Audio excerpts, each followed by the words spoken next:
my student. I hope all of you fine. I have already explained at first of chapter 4 the Yuki and the tsunami in my earlier video. Today I am going to explain at second of this chapter. So let's start. Open page number 39 at second. Narrator. Everyone is standing on the top of the mountain, including Yuki and his parents. Everyone is fainting. Everyone is also angry and very upset. In this scene, narrator described that everyone was standing on the top of the mountain, including Yuki and his parents. Everyone is panting. Panting means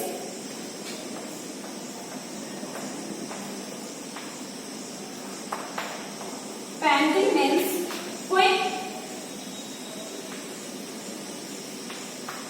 short, breaths,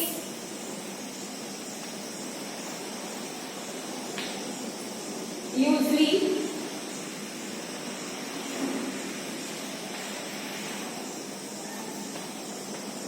taken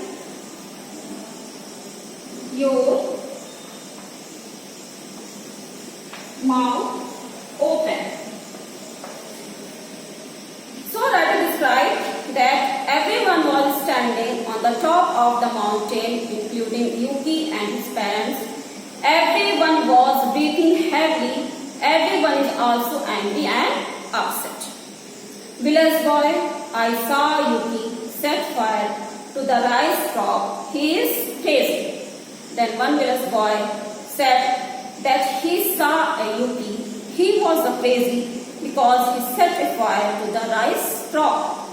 Yuki's mother, I don't believe it. My Yuki will not do any such things. Tell them, Yuki, that this is not true.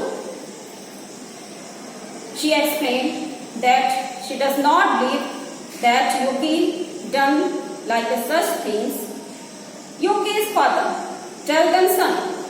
Narrator, Yuki does not reply.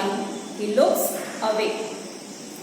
Village boy, look, a tsunami. Narrator, all the villagers look toward the sea and hide their faces. In fear, Yuki is chased at the tsunami. In this scene, narrator described that everyone on the mountain gaps claps each other hands or hide their faces in their hand with fear. Turn your page. Yuki, this is just how grandfather had described a tsunami. First comes the earthquake, then the sea turns black and pulls away from the land, then the tsunami comes and everything is swept.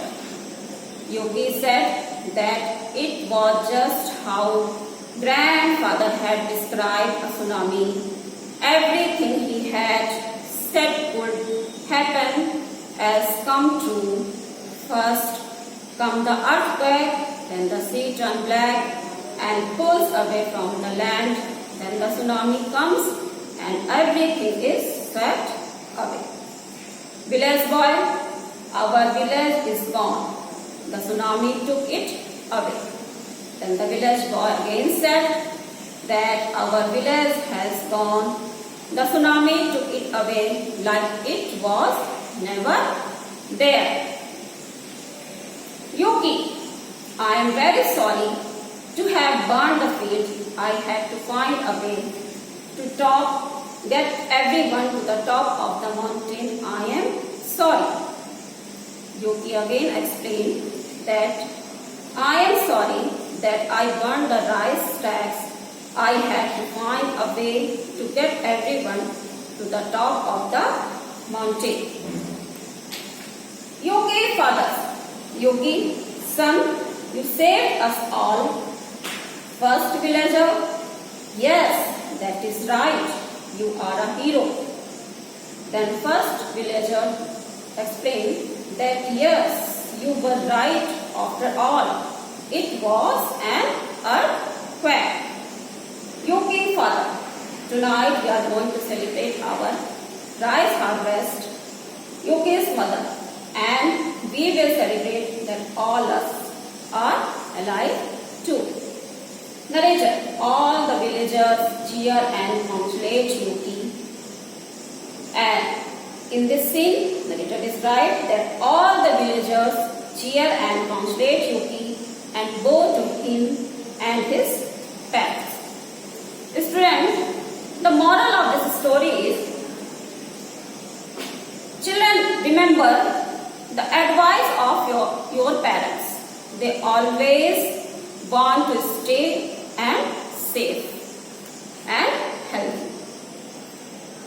Students, I am going to ask you some oral questions from this chapter. My first question is, from which place this folk tale is belong? From which place this folk tale is belong? The answer is, this folk tale is belong from Japan.